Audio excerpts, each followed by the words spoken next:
folks. But speaking of competition, the index racing, man, Wow. it is the first year that Midwest Tracks had opened up to anything slower than 1050. And so they had a 10.0 Street Machine Eliminator. They had a Street Machine Eliminator 11.0 and a Street Machine SME 12.0 index. So the 11.0 and 12.0 were inaugural classes for this event. So they actually will set the mile per hour and ET records to be broken in the future. In the 12.0 class, there were 29 cars, dude. Yeah. 29 cars. It was crazy. So the top five finished with 12.0 something averages. First in that class was Zach Stevens, who we're going to talk about here in just a second, with a 12.009, so barely there.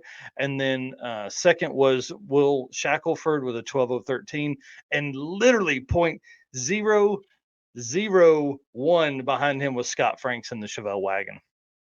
Crazy, Those guys crazy. made passes after pass Well, we're all fixing to week. talk about it right here because I'm telling you, this Zach Stevens story, the article I'm writing on it's going to be great.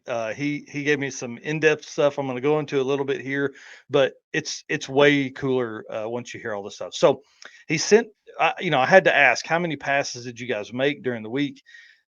Zach made 61 total passes during the week. 61 passes. To put that into perspective, Jay and Brian made 29 total passes, including testing. So that's pretty crazy. Here's where Zach stuff goes just completely next level. He had 27 12.0 passes, right? 12.0 something passes. He had 5 12.00 with an X passes, 5 of them. Okay. He went on to win the class, obviously. Out of his 8 submitted passes, 5 of those were the 12.00 passes. Dude, think about that. How do you compete with that? One of them was a 000. Like it was perfect. Perfect Yeah, pass. he did. 2 yeah, 2 were 12.01 passes and then a single 12.02 pass. So I mean, obviously it takes that to put a win together in a highly contested class like that. His mom raced with him. His mom was his co-pilot, Tina. She came out every time I saw her, and you probably agree with this. She had a huge smile on her face. Oh She was yeah. having a blast. I got her to finally talk to the camera. I asked why are you co-pilot? Because his dad was his co-pilot last year, and she said, if your 22-year-old son asks you to go race with him for a week, you go. And so it made me realize, like, I need to ask my mom to go with me. So, mom, if you're watching this, we may do some drag and drive events here pretty soon together. And then we Um, ended up sitting right across from him at dinner yeah, one night too. yep, that was a great time. And Zach's car is a '79 Camaro named Sidney. If anybody would like to tell us why it's named Sidney, that'd be great. I know the reason it'd be great to see that. Blueprint crate engine 383 small block 460 horsepower 480 foot-pounds of torque. I mean, dude, this car gets down. It's got a Jimmy Rice manual valve body turbo 350 D&R driveline drive shaft and Patriot Performance 10 bolt with 373s and a mini spool.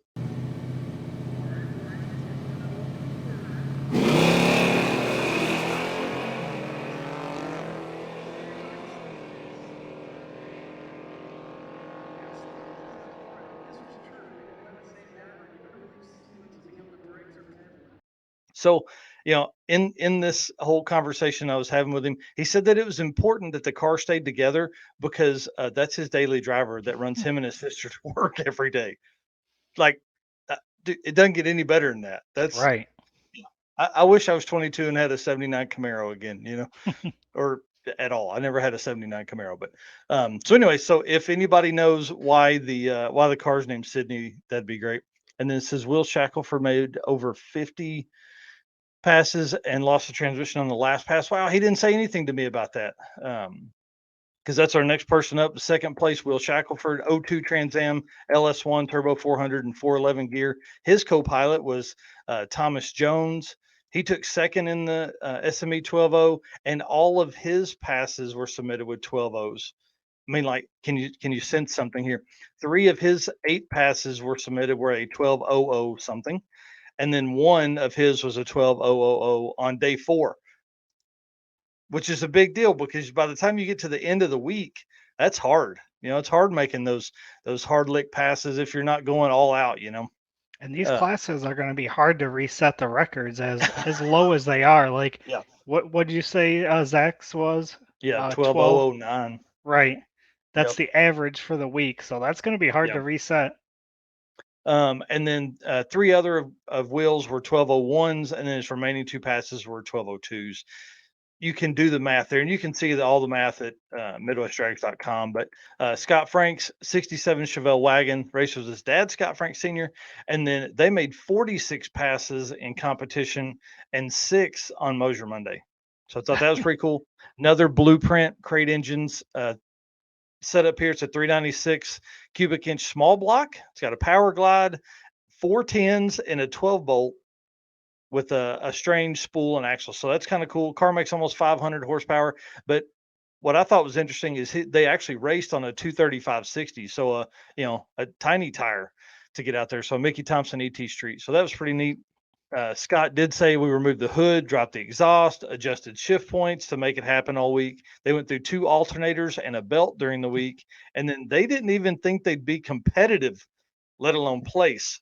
Here's where it gets pretty interesting. So he's 3rd place. All of his passes, all of his submitted passes were 12:0 something, right? 5 of his 8 were 12:00 passes. Okay. 2 of them are 12:01 passes. This is where it gets sad. His final pass that he submitted, it was actually one of his first on day 1, was a 12:046, which on day 1, you would look at that and go, that's competitive. I'm glad we made it. Hey, cool. Let's get this thing and get out of here. Here's where it's sad. If that pass had been an 03 anything, they'd have won the class. Wow. Dude, that's nuts. So, and then we also want to thank Mama Frank's for bringing us some cookies.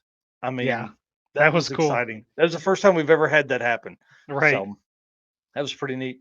Go ahead. I was just going to say one thing that you didn't mention with any of these guys was the number of 11, 9, 6, 8, 9. Like, especially with Scott Franks. I mean, I don't remember how many times he came up and it was like 11-9, 11-9. And we were on the mic at that time and we're like, give him some of those cookies. He just needs a couple more pounds to slow that thing down.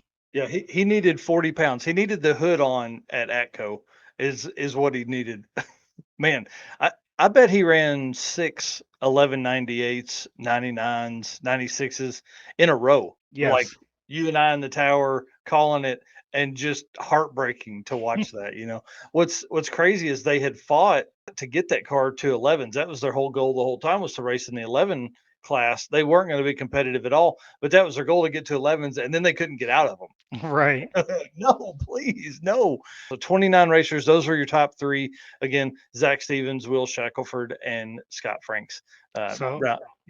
So Zach's in here. He's given the answer to Sidney. Said it's named after Sid the Sloth from the movie Ice Age. It was an 18-second car when I first bought it in 2018.